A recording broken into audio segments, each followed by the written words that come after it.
There we are. You got music playing in the background.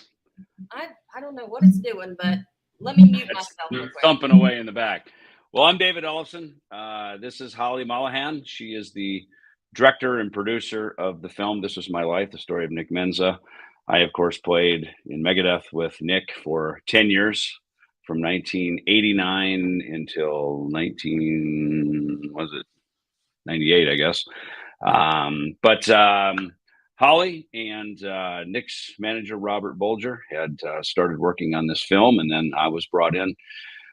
Originally, Rob called me and said, "Hey, dude, you want to narrate the film?" I said, "Sure, I do that stuff all the time." And then as we got into it, you know, of course, Nick was a dear friend and helped me in so many ways as I was resetting my life, getting clean off drugs and booze and everything, and just bringing him into the band. He probably helped me as much as I helped him back in those days. And so it was just a great synergy between us. And then we went on to reform the band. We kind of rebuilt the band. We didn't just get two new guys. We basically rebuilt the band. And that, of course, is a big part of the story of Nick Menza and some stuff that we have in the film here. So, Holly, welcome. Great to see you. Thanks for putting most of this live stream together. This is so cool. We've got a bunch of little vignettes, little video clips. We're going to talk about the soundtrack that we've been working on. I know you guys have been working on this film for some time. I came in last fall, maybe around September-ish, and when I got involved in it, and we've been taking drum tracks that Nick had and writing new material to them. I heard these tracks. I'm like, why don't we just write new songs? And this way we'll cut Nick in on the publishing, and then he's got future mailbox money for his boys, for his family, and all that. So maybe two questions. I was thinking about this today because it was 6 years ago today, I believe, that he had passed. And maybe for our viewers and the people tuning in, maybe just something to think about, maybe leave questions in the comments. Where were you when you heard Nick had passed? And maybe a highlight of Nick's life. Maybe it was meeting him in person. Maybe it was seeing him on MTV. Maybe it was a show, the day a record came out, something. So maybe something like that. Kind of a two-question day to think about as we go through our live stream today. So, Holly, take it away. Well, thank you guys very much for tuning in today. I really appreciate it. It's been a long road up to this point getting this documentary going. It's been I started working with Rob Bolger, which was Nick's manager, about a year or so ago, I think, getting this together. We actually got together because we actually were doing something similar with the band Byzantine that I worked with. We got some of Nick's drum tracks, and the band actually recorded Tornado of Souls along with the old drum tracks. And I did that music video, and Rob brought me in to do this from that music video. So I'm really excited about it and glad you guys are here. Sorry about that technical difficulty there. Had it running in the background. It would stop. So we're good now. Hey, it's StreamYard. There's always technical difficulties. When you're doing this kind of stuff, there's always some little pesky ghost in the machine. You know what I was interested, or what I found interesting, is how prolific Nick was post Megadeth. You know, I knew he had done a handful of things, but we found so many drum tracks, so many pieces of music, so many people that he's worked with, and we'll get into that here in a little bit. You've got some things on our little agenda here that you want to kick off with, and we spent most of, it was a 3-4 day weekend there in January of this year that we got together in Los Angeles and got most of the filming done. I'd say 75-80% of it maybe is those were done. pretty long days. I think 3 or 4 really long days, and got a lot done, and everybody was wonderful. And I can't wait till everybody gets to see all the stories that we collected and just how much love everybody has for Nick. Yeah, and you've got a few of the little vignettes, right? A couple little clips from a handful of people, right? So I do. I'll let you tee those up. All right, the first one we're going to hear is from Rob Corsi, which was one of Nick's drum techs, and we did this interview down in Florida in December, I believe. So, and what's interesting about this was at the power plant, was it? And this is John Bon Jovi's uncle, right? Isn't it Tony Bon Jovi? The power station. The power station, yeah. Yeah. I was in New York, and then I think I moved to Florida, right? So I thought I knew of that story, and I think that was part of how John actually got in the business back in the day. So it was good to see that he's still around. Yeah. And so Rob checked for us on, I believe, it could have been euthanasia. And then he got a great gig to go off and be Adam Sandler, the comedian Adam Sandler's personal assistant. So he left the Megadeth tour. I think he was out with Ozzy, with Dean Castronova. He's worked with a bunch of great drummers and worked with us for a short while. I know he and Nick had a great time together on the road. And yeah, he's got some cool stuff in this video clip.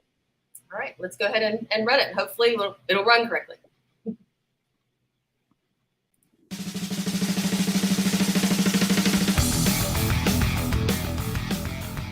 He had a Volker cage that was a custom designed cage that was made for him that he helped design with Greg Volker. Incredible cage, beautiful cage. It jacked up. It had these big aluminum racks that went on the front that made it almost look like a cow pusher on an old style steam train. The cage itself had a bar that went all the way around without any supports in it, so there was sight lines where everything was free. For his metronome, to set his tempo, we would use LEDs instead of an audible track. You'd have light, so I'd have little mic clips set up in this cage that would flash red. Now, there are times people would ask him, hey, what's that red light? But at the start of each song, he'd have the BPM, the tempo set with a flashing light. His kit itself was so easily to be played as far as functioning. Everything ergonomically, to sit down at it would just, I don't know, there's several drummers sat at it and go, oh, this is great. I gotta say, only Nick could make it sound the way it sounded, though, with his playing style and aggressive playing. You know, he was a hard hitter. I'd worked for a bunch of different drummers that were hard hitters, and I thought I'd seen it all until Menza breaking ride cymbals. The prowess he had of his kit he was in total control of it. It was a work of art. That's a good one. I loved watching it. So I remember, he talked about breaking ride cymbals. So most drummers have a ride cymbal that they, play between the hi-hat and the ride. And then they use crash cymbals up above, for the accents. But Nick, because he hit so hard, he would just destroy crash cymbals. So he started using ride cymbals. Mm-hmm. And so he had serious heavy metal up there. And I remember one day on the Countdown to Extinction tour, I was standing back by that rack, as if you remember seeing that, it's almost like his drums were floating. And he had a ride cymbal that was hanging up above me, right next to me. I was back there jamming by him, and all of a sudden that thing fell down and landed on the floor. I was like, what the hell was that? It was like an earthquake happening. And when you're thrashing and rocking and something like that gets your attention, I was like, I'm never freaking standing next to that guy again, So it's like dangerous, lose your head over that. But one of the things too I want to mention, I don't know if you have it, Holly, but obviously this is an independent film. We've all put forth our own time, money, resources to put this together, just out of respect for Nick and the story, and just knowing that the fans are going to really love this. So we also have a donation link. I don't know if you have it or if Rob's going to have it here in a little bit, but we'll put that up. And so there's always last minute needs for things. So we don't want to make this like a telethon or something where we're just hounding for money. But if you are inclined and you want to donate to the final little bits of the helping the completion of the production of the film, there's the link, and Holly will pop that up from time to time. And it's also the QR code that's over above my head. That goes to the same place. Oh, that's what that is. Yep. So we can shoot that. Bang. There you go. Yeah. It actually came up. So, it's funny, Rob talking about those blinking lights. So Nick was a guy who really drove the beat. He was not a back in the pocket kind of player, at least not, during the Megadeth years. And yet he could record real good to a click track. He knew all about time and where to place beats and groove and everything. But live, he was an animal, and he'd always push. So we had these blinking lights on his rack. So rather than like an audible click track, which we can have now because we all have in-ear monitoring and stuff. We had these red lights that would blink, and Rob would set, click to whatever song it was for the tempos. And that's kind of what Nick would have, this visual cue as he was playing. And I've met some people over the years who have done a similar thing, but I think Rob and Nick were the first two to come up with that, because we needed something to kind of have a consistency night to night of the tempos. And so that was something that Nick and Rob came up with, which I thought was pretty cool. So soundtrack, right? I think Holly, we're gonna. Okay, so we've been working on this soundtrack in the background here. We've got a bunch of musicians from all over the world who have chimed in on this. It's been really a lot of fun. In fact, the music that was just on that last little clip is one of the songs, "Beyond the Stars," and this was written by Davor. Am I saying his name right? Garasic. He's from Croatia. Yeah, I don't know. If anybody's from Croatia, you would know how to say that name, and my apologies, because we just call him Davor. So in all of our emails and our correspondence, but Davor is a wonderful talent. He's worked with Nick on stuff back, when Nick was still with us. Those two were collaborating, working on things.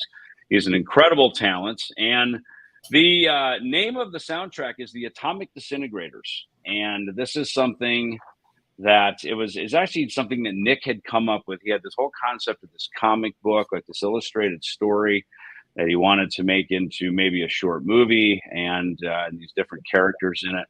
And so we thought, what a great name for this, The Atomic Disintegrators. And of course, everything being, somewhat conspiracy theory with Nick plays well to him. So this is the first track that we thought we would roll out from this that I played bass on. Nick, of course, on drums. Davor from Croatia is playing guitar, does all the guitars on it. He's singing on it, and he composed the track as well. So this song is called Beyond the Stars.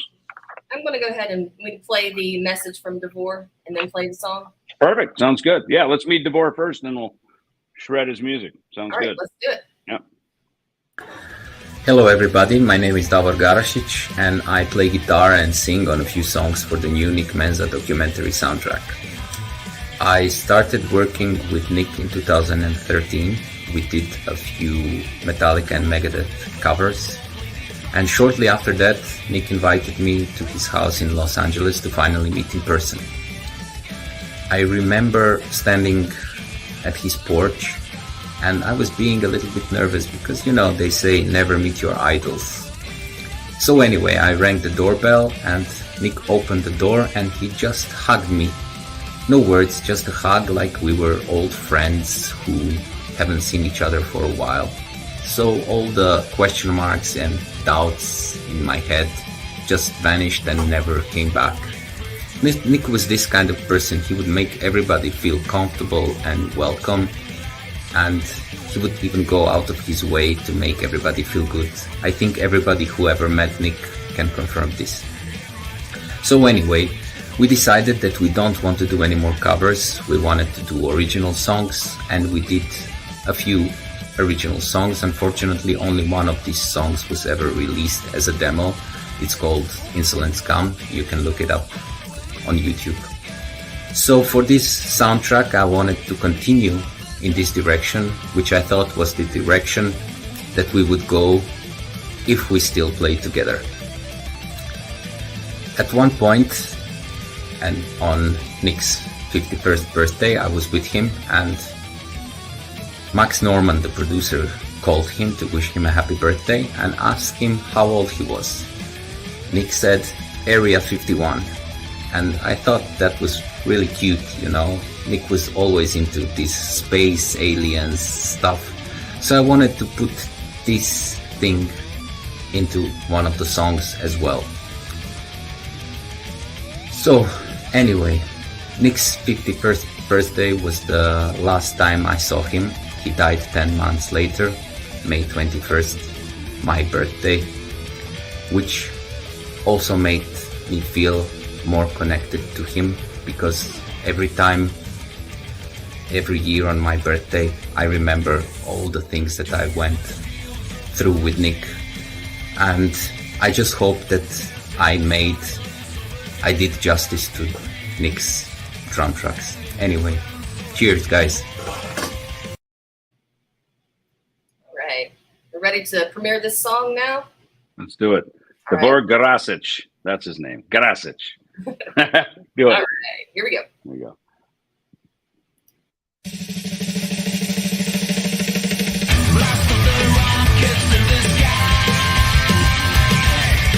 Doors to start, the course is set, I'm flying high.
Wow. Awesome. I get goosebumps every time I hear it because, DeVore is singing this song to Nick, out in the astral plane.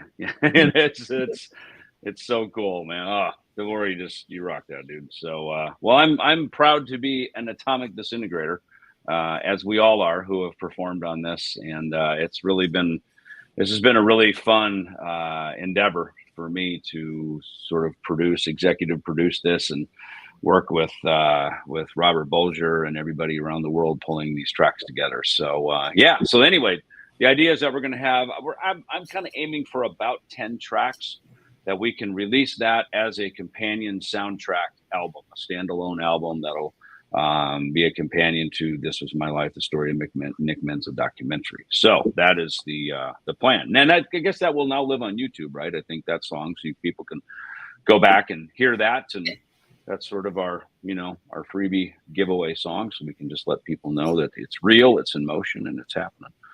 So what do we have next? We got Andy Martingelli in Italy, I think, right? Who also has composed a killer track for the soundtrack as well, for the album. All right, well, let's hear from him. Hey, what's up? I'm Andy Martingelli, guitarist from Ellefson Band. Thank you, Rob. Thank you, David, for inviting me to celebrate the greatness of Nick Menza. I'm here at Diablo Studio, where the song One of a Kind, dedicated to the talent of Nick Menza, was written by David and me. And we had the fiery vocals of Dino Jelusic and a killer solo from Rob Cavastani from Death Angel in the song. And then I played guitar on a song from Randall Kurtz, and it's a great song too. And I really hope you enjoy this soundtrack and this rockumentary about Nick, because it was done with passion and with as a fan, I've always been fascinated by his kind of drums, by his drumming. It's not only kind of like the normal, usual drum tempos. It's always been super catchy. I found myself, and still I do that, just listening to the songs, Megadeth songs or whatever, Nick has been involved in, and just singing the drum parts instead of the vocals or the guitars. That says all. So thank you, everybody, and I really hope you gonna dig this rockumentary and the music about that. Just so kick ass and rock on.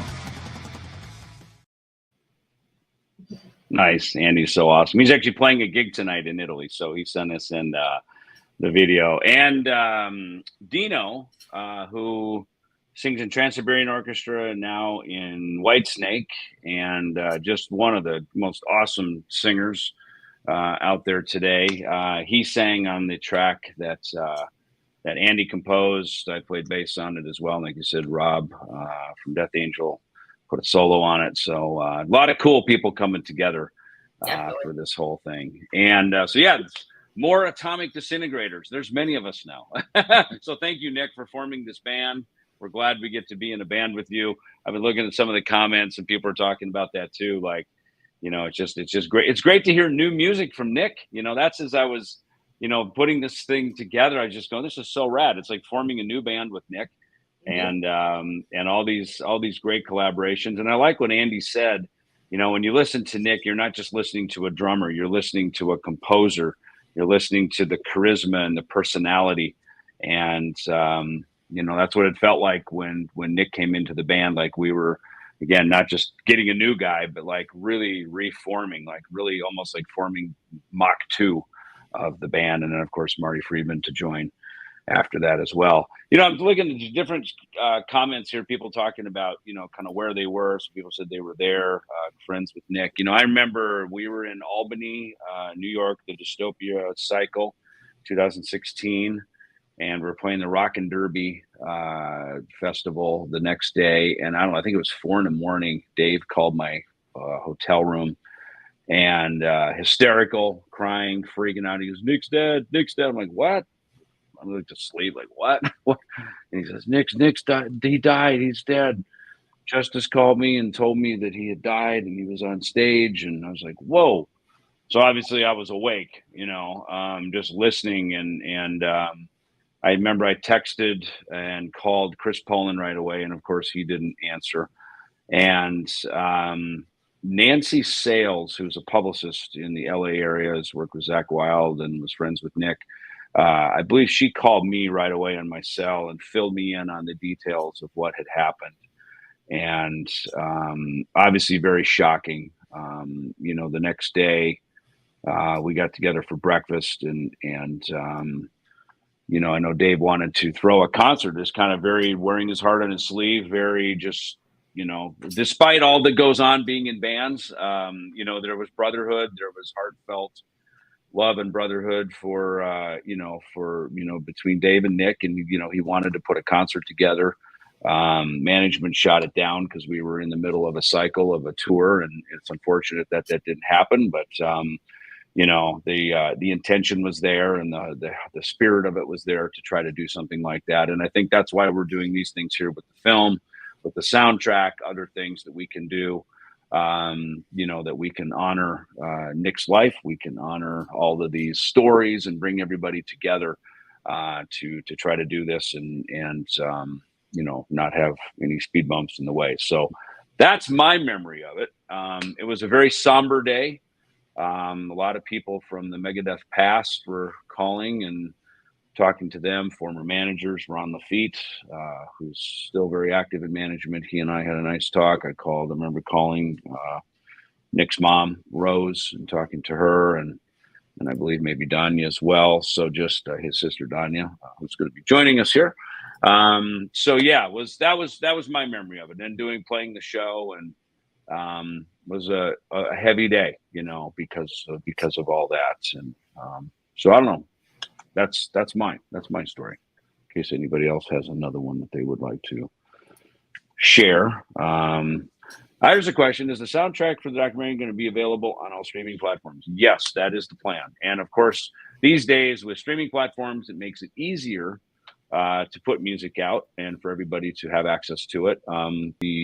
As opposed to waiting for vinyl, which can take 6 months, and everything else that happens. So the streaming platforms will probably make this a lot simpler to get it to market much quicker. So yay, streaming platforms. Probably the first time I've said that, but yes, that's a good thing. So, and again, with the funds, there's some co-writers and songwriters on this, and but the idea that funds will go back over to Nick and to his family and to his estate and to his heirs, and beneficial for them. So next up, what do we have? We've got Skip Rickard, right? Tour manager. Skip's always out with all the big dogs. He's always out with Carlos Santana and the Doobie Brothers. And back after Megadeth, I think he went over to the Backstreet Boys for a while. So he gets the top A-list calls. But Skip has remained a dear friend, and so he was kind enough to come up and film some footage for us back in January. So Holly, take it away. All right, yeah, and his interview was really, really great. And this is just a little tiny, small taste of it. And here we are.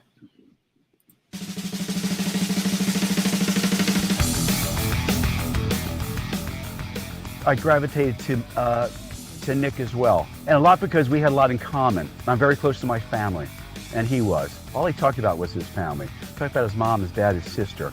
He wanted to keep his kind of persona and make sure that you didn't really see behind the curtain, because he was a beautiful guy. He was a softie. He was just a lover.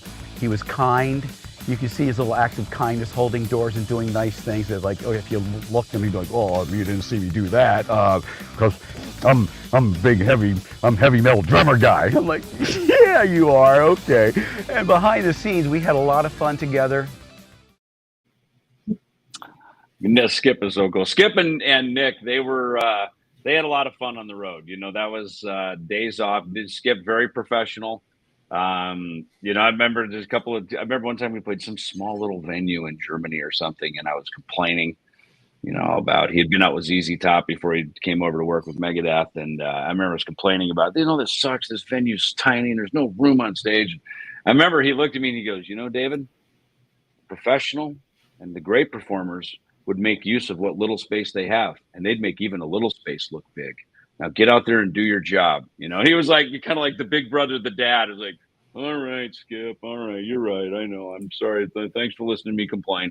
You know, he knew how to way to like get people out of the production office so he get his work done and like stop complaining. We all got hard work out here. So Skip was great with that. Good friend, and certainly he was one of the best friends with Nick out on the road. Those two spent a lot of time pounding around on days off and going to dinner and playing golf and stuff like that. So, all right, well, Holly, I'll let you introduce our next guest here.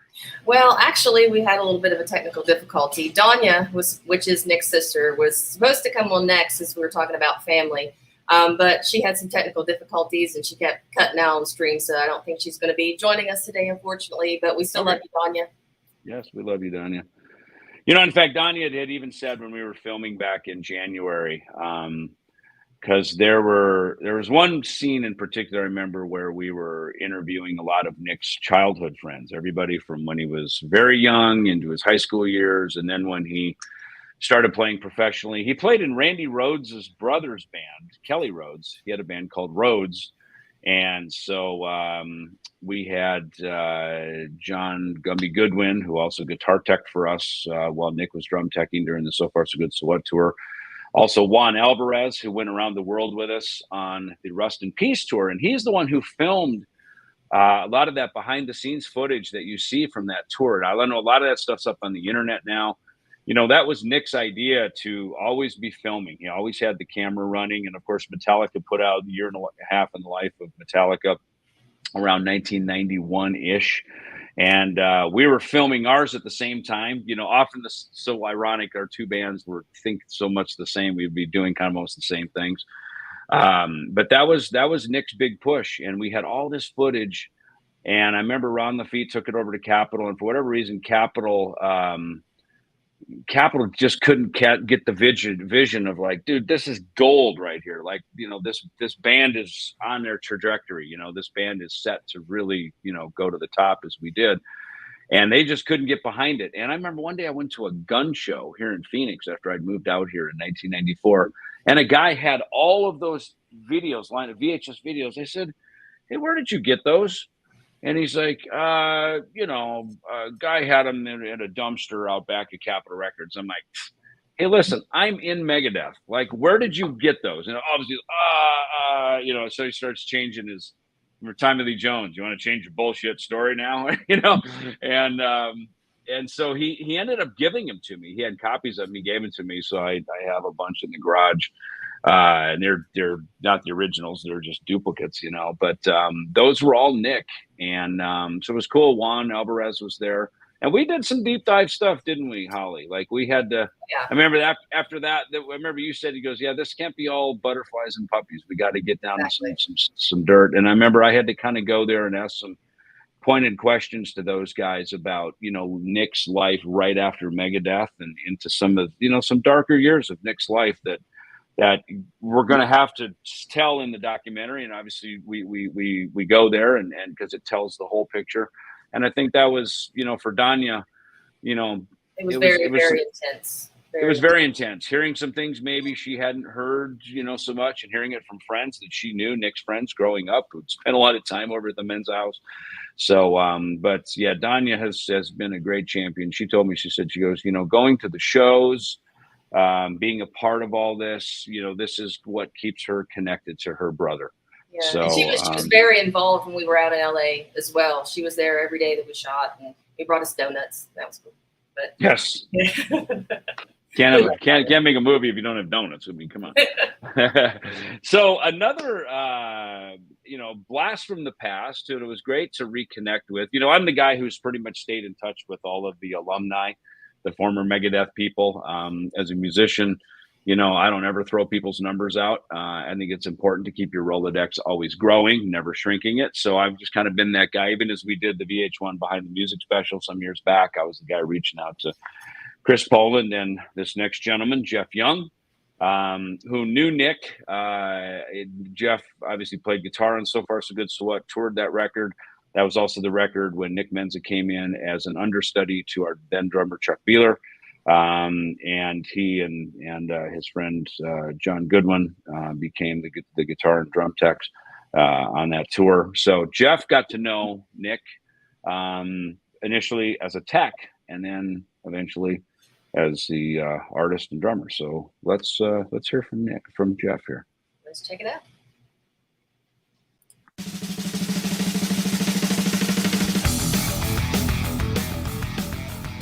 The first thing I remember was his smile. He had this look on his face at any given moment, like the cat who just swallowed the canary, or like he had a secret. There was something that he knew that was just so amusing to him. And only certain people have those kind of infectious smiles that no matter what they're doing, if he's working behind the drums or telling you a story. And then the second thing I remember is Von Skeletor.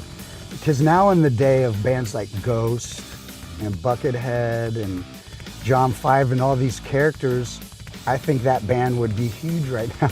But back in the day, when he was telling me about it in '88, I was like, this cat's a couple steps short of crazy. The whole band dressing as skeletons, and he didn't play drums in that band. He played guitar and sang. That's right, yeah. He was the front person. That's really cool. You know, that was so great to be connected back to Jeff. You know, again, we've stayed in touch, the occasional message or text or whatever, but it was just nice to connect with him. And then he and I, of course, just got on stage at the Whiskey a couple of weeks ago to do a Big Four tribute jam that they hosted there. So that was great to get back with Jeff and play some music. So, you know, as we're putting the stream together, we talked about Nick's book. And it's funny, I actually just got a couple of copies in Moline, Illinois last week when I was at an autograph show. I have one on my shelf here. But Mega Life, it's the autobiography of Nick Menza by J. Marshall Craig. God rest his soul. He just passed away, I think, was it last year that he had just year? Yes, pretty recently. You know, I think I was one of the first people that Jeff Marshall Craig, that Jeff reached out to give a quote, you know, for the book. And I wanted to read something here. I've got a bunch of things earmarked that I was reading through some stuff today, just reacquainting myself with the book. And I will say this, as far as I can tell, the book is accurate. It's true. You know, Nick is, he pulls no punches. He talks very much about the emotion. As people have commented here in the video vignettes, Nick was a very heartfelt guy. He lived in the moment. His life was always about passion. And Marty Friedman's got a great quote I wanted to read here from page 132. It says, Nick and his aliens. Although I always thought he was way too intelligent for that stuff, there was something kind of lovable about how he stuck to those nutty conspiracy stories. I believe it gave him an identity that stood out, so he played that stuff up. Thankfully, none of the rest of us held it against him, and he was always a source of fun for everyone. Nick definitely inspired the song Hangar 18, which was one of our most popular tunes. Nick was the alien guy, I was the Japan nerd, and David was the Bulgarian because he swore so much. Oops. And I'm not really sure what Dave was. So, quote from Marty. And, you know, I was thinking about Hangar 18 and elsewhere in the beginning of the book, he talks about that. And, you know, it's a shame because Nick never got credited or paid, you know, on the song Hangar 18, even though very much was the influence. I don't know if those are his exact lyrics, but, you know, he was certainly a co-creator of that whole thing. That was his whole deal. And in fact, the single that had there was like a 45 or a 12-inch single that came out, and it had the alien in the upright chamber that we kind of mimicked at the end of the video with the four of us coming by on this cart in the chamber. So Nick actually created that whole thing. He drew it up. I never forget on the bus, he had a piece of paper and he was drawing. He basically drew that whole thing out. And then we took that and gave that maybe to Ed Repka. I don't know if Ed did that or not, but he created basically that artwork. So yeah, the alien thing was definitely all Nick. So yeah, a lot of the people we interviewed mentioned the aliens stuff as well. So we got some good stories about that. Hey, is Ilias here from Greece? Is here. Sitting in that? Let's bring Ilias in. All right, I'm going to pop out and pop him in and pop him in. All right, cool. We'll hang for a minute. And so Ilias Papadikis from Athens, Greece. Hey, brother. Oh, you can. I can't hear you. Are you on mute by chance? You might be muted. Can you hear me? I can't. We can't hear you. I'm sorry. Maybe. Hey, pull your earbuds out, and maybe it's an earbud thing. Sometimes we have earbud issues. You look great, but you don't sound so good because we can't hear you. So I'm not sure what's going on. Well, maybe you can try to work on that, and Holly, you can come back in. Yeah. Anyway, Ilias was working with Nick on a song called TV Wars that was super cool, and Ilias has written, I believe, 2 or 3 songs now for the soundtrack with some new Nick drum tracks, and so I've collaborated with him on some lyrics on one of the songs, and some good stuff. So he's got I think God, I can't remember who was on there. The bass player, the guy from Iced Earth that toured with Megadeth for a while. He's playing on it, and he's back now. So you want me to try to? Is he back? Okay. Back in. He popped out. Sure, let's go in. Yeah. I'd rather him talk because I don't know the answers to his questions. Yeah, sorry guys. There you are. Hey, buddy. There you are. Nice. Sorry, hey, some tech problems. What time is it over in Athens, Greece? You're like 10 hours ahead of me. It's right? actually almost midnight here. Almost midnight. Yeah. Nice. But no, it's good to see you, man. Good to see you. I'm in the office that you came over when we wrote. What did we read? The song that became Sleeping Giants. I think we wrote. It was the first version was called Rules of Engagement or something. Yeah. Oh yeah, Rules of Engagement. That's right. Yeah, with, that's something I read out of a book in Australia. It was with you, me, Tim Owens, and Gene Hoglan. Jeez, I forgot all about that. You're right. What year was that? It was 2009, if I remember correct. 2009, and you came to my house, right? I remember you said it like right here. I remember I was driving from Los Angeles to Phoenix, and I was at Nick's place back then. And the first thing that he told me, okay, talk with David. It will be awesome to do some songs together. So this was the time that we did that song. God, you know what? You're right. I remember that whole thing. Thank you for just refreshing my memory and telling our viewers here about that. So yes, you were at Nick's house working on stuff, and you came here, and then we wrote and put that track together.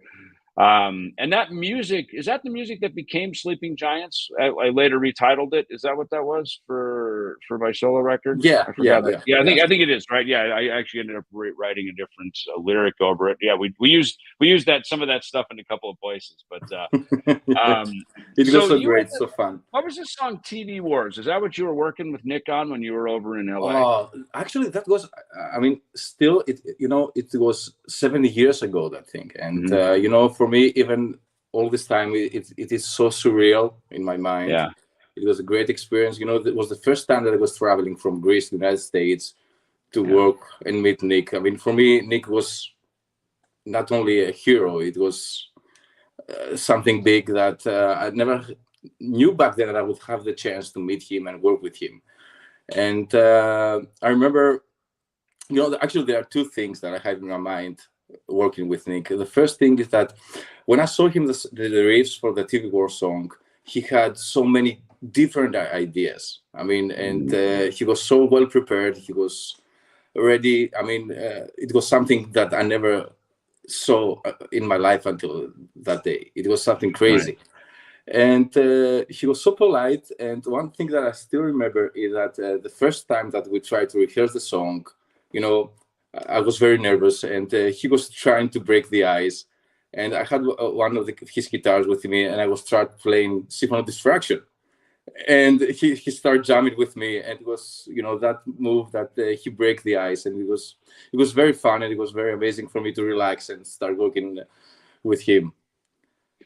It's funny you say that, because obviously I played Symphony of Destruction with a lot of drummers over the years, but when I played it with Nick, even in 2000, I guess it was 15, when we were kind of kicking around this idea if we were going to, reunite the Rest in Peace lineup there. And as soon as you play it with Nick, it's like the old shoe. It's like, oh yeah, there it is. It's just comfortable again. You know what I mean? And his pocket. That's his swagger, you know. For me, the one thing that makes him so unique as a musician is that he had, like, how to say, I mean, he was easy for me to play outside from the metronome, outside from the click track, like a jazz musician. But at the same time, it's like he had an inside switch in his mind that he will be exactly in the click of the metronome. I mean, that was so unique. I've never seen that in anyone in my life, in any kind of music. he you know, it's funny, we were talking about that earlier, that, you know, live we had his drum rig had the LED lights that flash, just kind of I've heard that. Yeah. But you're right, then he'd get in the studio with Max Norman in particular, and just, you know, again, Countdown to Extinction, you know, he was right on the click, or he knew how to pull it back a little behind the click, or he knew how to lean on it, press, you know, to drive the beat, and just had this incredible feel about his playing, you know, and I'm glad you noticed that too, because that is the real skill. Some people can learn that, obviously, and other people just kind of intuitively have it. And Nick was a very intuitive, and, you know, his emotion, he was really in the song. You know, it was, oh, there you're back. Yeah, he really, you know, Nick wouldn't play stuff that he didn't feel. Period. It was just that simple, you know. And it's funny, he was talking about it in the book too. I was reading it, and he made that very clear. You know, it's like, I never played music for money. You know, I always just play only the stuff that I want to. You know, play. Exactly. I mean, everything was coming directly from his heart. That is so unique, so special, and for me, I feel so extremely lucky that I had the chance to meet him, work with him. For me, also, he was one of my mentors in this business, and he always was so polite. I mean, in what way? Like, what are some of the things that he mentored you, or some things you learned from him, musically or business-wise? Or everything. I mean, from technical things and about composing music, writing lyrics, everything, because you know better than me how much, you know, he was such a talented guy that he could do everything. And even, you know how difficult and hard is the music business. And there were some phrases that he was throwing to me when we were recording that even after all these years, I'm still using them. And one of the things the first thing that comes to my mind, I remember that because, you know, I was responsible about composing, running my band. And he told me that, okay, when you are the... Oh, we got a frozen time zone from Greece. Elias, if you can hear us, maybe you can come back in. Log out and come back in. Obviously, this is one of the things that happens when you're doing these live streams.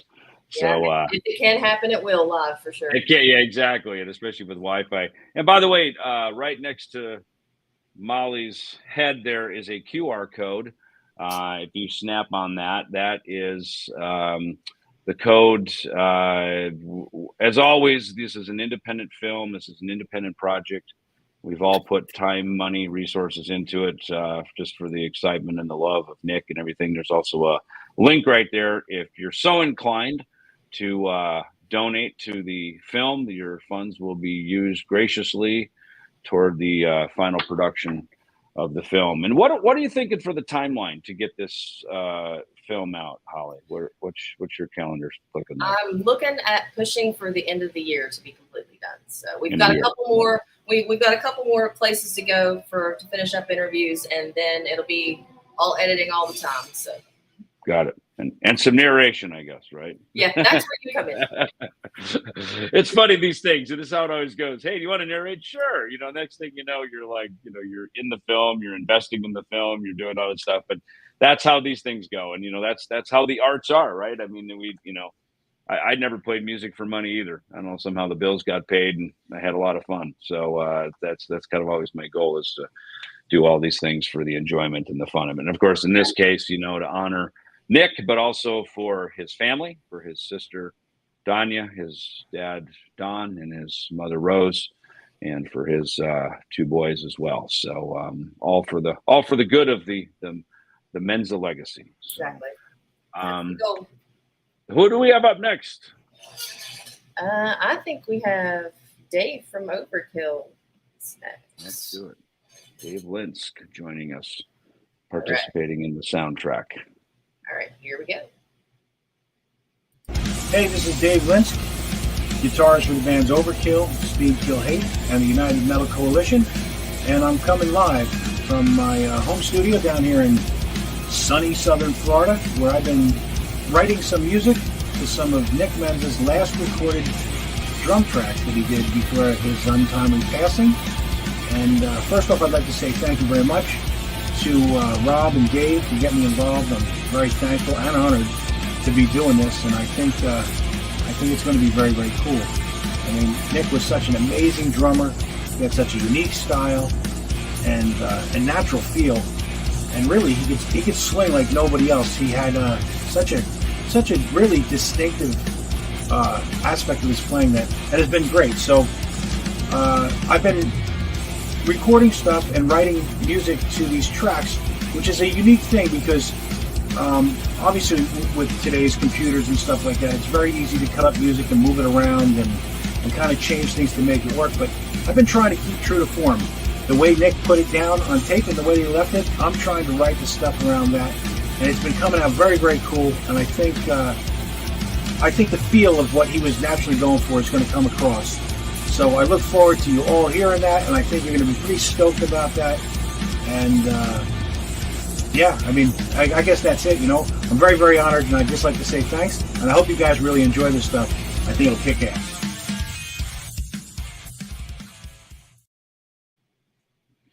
That's so cool. Dave Linsk is awesome. Obviously, the guitar player from Overkill, Speed, Kill, Hate, a few other things. You know, it's funny. Me and Dave and Joe Camo, who is a singer in Annihilator, we actually got together in Phoenix some years back. God, it's probably 10 years ago now, after a NAMM show, and wrote some material together. We should actually think about putting that out one day. It was pretty cool. I think we were calling it Atomic 66 or something like that. It was one of that day where you have like a band, it was like a word and a number, right? You know, Seven Dust, Chrome 9, Atomic 66 or something in that era. But the tunes are good, man. I got to say they're good. Dave is a real talent. So he's one of the Atomic Disintegrators now. And like I said, everybody is doing this, you know, they're writers and stuff. So obviously they'll, you know, be compensated for their, you know, music publishing, writing participation, as will Nick Menza. So every one of these tracks, Nick is a co-writer and is, we'll leave that to the music publishers, but everybody's doing this just for the donation of their time. So they're donating and putting that forward. So there's the link. Once again, I saw some people in the comments were looking for the link. There's a QR code next to Holly's head there in the screen. Yep, right there. She's pointing at it. And then there is also the streamlabs.com, the donation link right there. So yeah, thank you very much, anyone and everyone who contributes to that. Just know we have too. So we're all in it to win it, right? So so yeah, so I guess you know, that's it on that. What's up next, Holly? I'll defer to you. It looks like we're going to have a pretty interesting and funny story from Bob Nalbandian about Dr. Phil and him ruining a live jam that he was going to do. So it's a good story. Yeah. When I was looking through things to contribute to this stream, I was like, what is a funny story that, you know, kind of bring up the mood so we can remember Nick in a funny, lighthearted way? And this one was one of my favorites. I remember when we were filming that, I was like, you know, it's Dr. Phil. It's funny. All right, so here we are. Bob's going to tell us the story.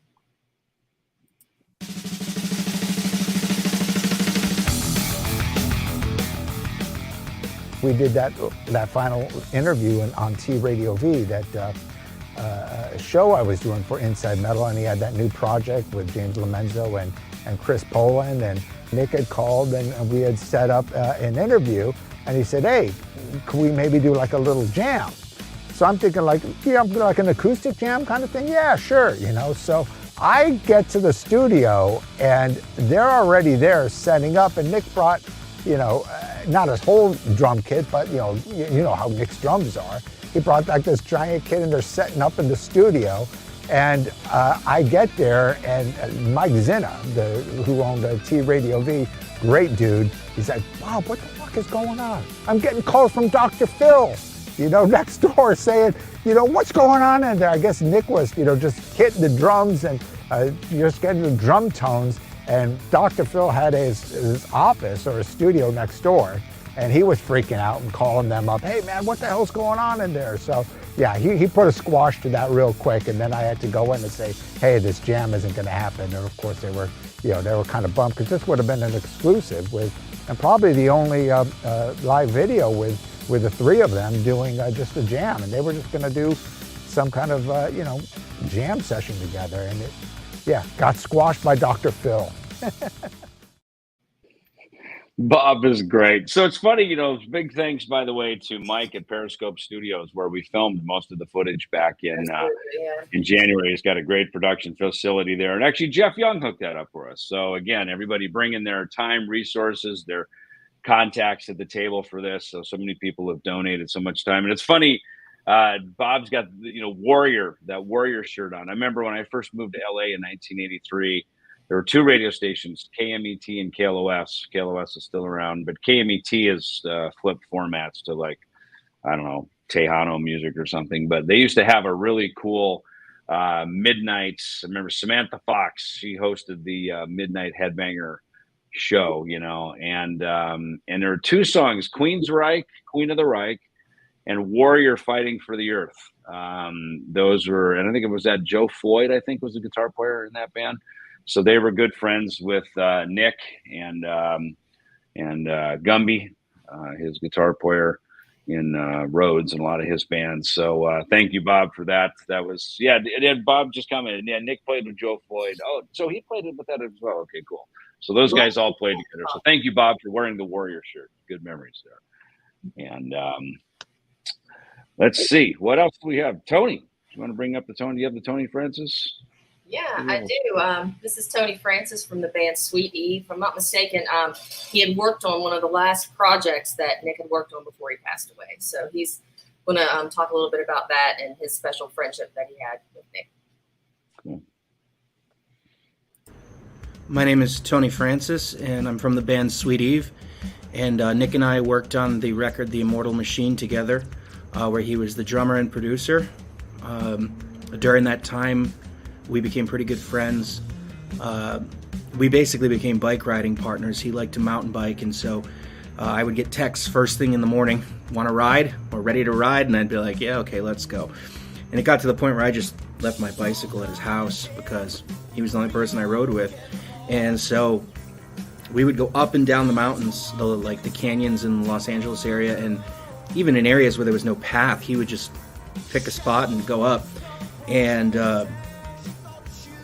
like we would go for 2-3 hours hardcore, and then come back soaked in sweat, covered in mud, and then it would be like, all right, warm-up's over, let's record.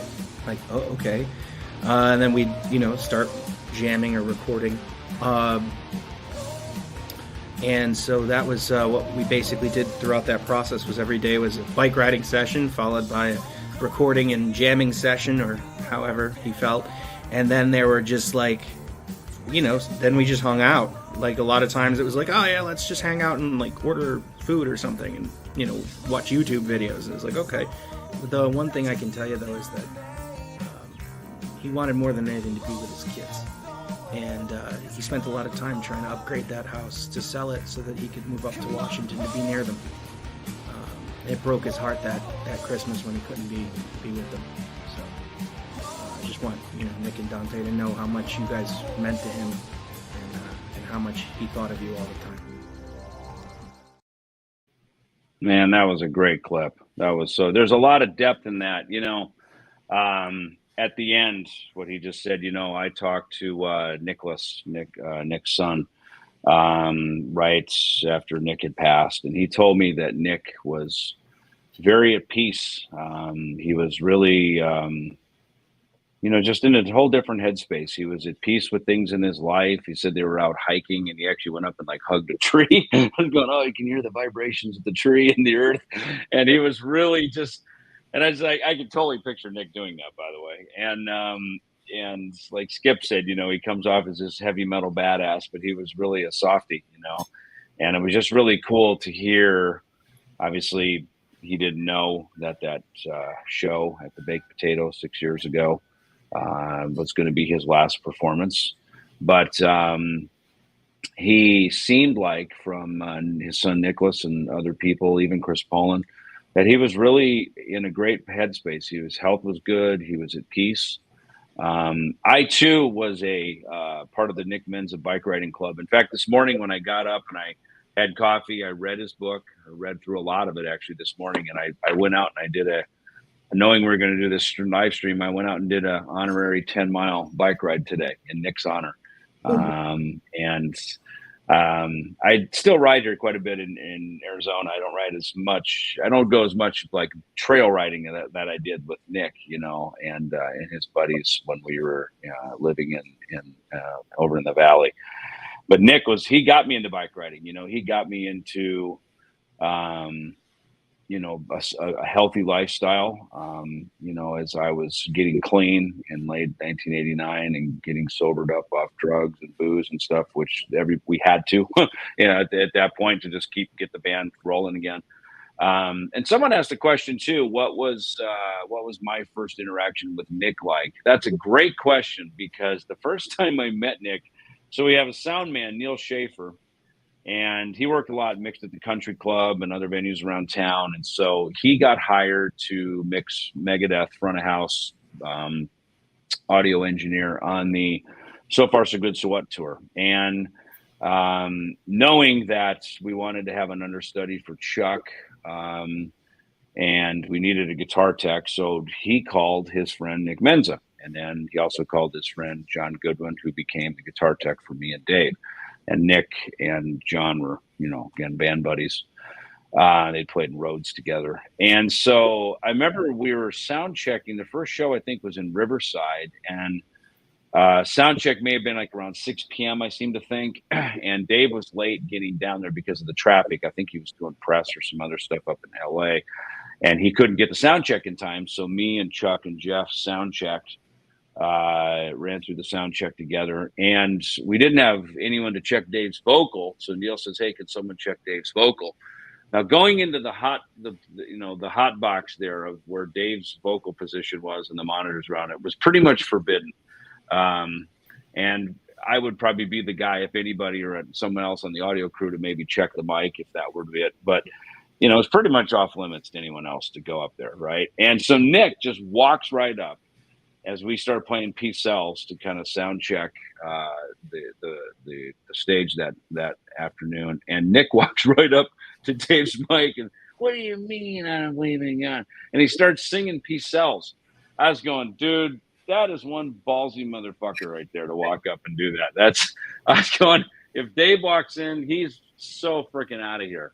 And that was my first impression with Nick, is this guy had no fear, no, if you challenge him, he's in for the challenge. And that's kind of how Nick was. And that's why that quote I read from Marty, about the aliens, about how he would just, he'd come on the bus and go, "Dude, Jesus was a hologram." Yeah, man, that was all just a hologram from another universe, from another dimension, And he would just say these things just to usually piss someone off or get a rise, or just to, that was his entrance into the room.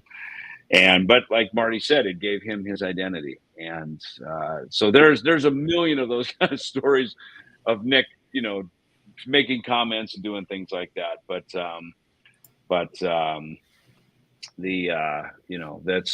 one of that was my first introduction to Nick, I guess. Let's put it that way. So. But that was really great from Tony. Nick was a family guy. He talked about that a lot. It's funny. I read Noel Monk, who was the manager, first tour manager, then was the manager for Van Halen. And he told stories about that with Eddie. Their first tour, they were overseas on the first album. They were over in Europe, supporting Black Sabbath, and they were in Paris, and Eddie just wanted to go home. He was like, "I don't care about being famous. I just want to go home, play my guitar in my bedroom." And Noel, the manager, having to talk, tour manager, saying, "Listen, dude, it's too late for that. You're signed to Warner Brothers. You're on a tour. Like, you got to get out on stage and like kill this, dude. Like, you're like, everyone loves you. You're a freaking guitar hero in the making." And like talking him down off the ledge, And when I read that, I was going, "Oh my God, that's Nick." you know, because Nick would be out on the road, and I'd go to his hotel room just to hang out for a bit. And I remember he'd always have his shirt off. He'd be sunbathing. I remember walking into his hotel room, I think in Adelaide, Australia, in the Rust in Peace tour, and he's just sitting there with his shirt off, his sunglasses on, and he's sunbathing. And I'm like, "What are you doing?" He goes, "Dude, I'm getting some sun, bro." And then we'd have these talks, and he'd be really homesick, and he just wanted to go home, you know. And Nick was kind of that guy that when he was at home, he couldn't wait to get on tour, and then when he was on tour, he couldn't wait to get back home again. And I remember toward the end, he drank very heavily on one flight. I remember all sitting up front in first class, and he drank very heavily, and like Bucket was like throwing up and getting sick, and the stewardesses are coming over to the rest of us going, "Your friend's got a little problem over here. You might want to help him out." And I knew what it was. Nick, he hated leaving home, and he just powered a bunch of booze and got really hammered. And he couldn't wait to get back home, you know, especially going to Europe, because back in those days, Europe was very different. Now with the EU and with the Euro, you know, it's much easier to travel over there, more like it is in the United States now. But back in those days, it was very different. And you very much felt like you were leaving your country and going to a strange land for, you know, for weeks. We'd go over there sometimes for a couple of months, you know. So Nick would get very, very, as we all did. We all got homesick, but he especially. I mean, he's an Italian background, and he loved being home. So those are my stories. And I just want to thank everybody for joining us here. We wanted to try to cap this right around an hour. I guess we went a little bit over. Megadeth Pantera anecdote. I did see this. Sorry, Holly. I just wanted to say there's some great footage that Holly has. And by the way, you're seeing some interview footage because that's kind of some storytelling stuff. There's some incredible footage that, again, Nick always had the camera on, man. Some great stuff with like Dimebag and Phil and from Pantera. Great stuff. Yep, from a tour that we did over in the beginning of the Countdown to Extinction tour in 1992. And yeah, great stuff. Great. Some Pantera performance footage that hopefully we're going to be able to use that. It was super, super good stuff. Great stuff. Yeah, just hanging with Dime and everybody backstage during that tour. So that was one of the ways the Pantera guys kept from getting homesick. They were always making home videos constantly. And I know Nick was totally into it too. That was one of the things that kept Nick engaged is having something to do during the day, you know, he was always shooting footage, you know. And now, because a lot of it never ever has been seen, it's been all handed to Holly. And now Holly gets to make a movie out of it. So and there's a lot. There's a lot. Yep. So I guess we've got one final clip here from the man himself, from Nick, correct? Exactly. Yeah, I was looking through like you mentioned, all of the footage that I have, and I came across this clip that was actually sent over by the guys over at Scene 4. Nick did an art project with them where he had like LED sticks, and they were doing some long exposure art, like photography. It's made some really, really beautiful images with that. And this was the guys from Scene 4 captured this little snippet of, you know, Nick just talking about art and his heart and, you know, how he feels about drumming and just art in general. And it's just, I thought it was a really, really cool way to end this stream with, you know, Nick talking to all of you guys. So here we go. Yeah, it's heavy. It's kind of mysterious. It's kind of alien looking and futuristic type style. I don't know where I'm at right now musically and artistically. I think I've evolved into all these different areas where I can just go and do anything I want, really. I don't have any limitations on my drumming or what music I'm going to play. I play whatever I want that makes me happy and that I'm excited to play, you know. I tell people, I go, man, when you hear music that makes you like get the chills, that's your body responding and your heart responding to it. It's like if I'm not excited to do something, then I don't want to play it. I'm not going to play it because you're going to pay me a bunch of money and I'm going to get paid to do it. It's like that's not my reasoning for doing art and music and playing the drums. I'm doing it because I'm excited, and that's where I want to go with it. Anything that I do, I want to be having that joy factor that's like high level of excitement. And that will transcend into what I play and how I play. And people that are watching will be like, wow, dude, this guy gets it, you know, he's doing it. He's free. Wow. Ugh. Goosebumps.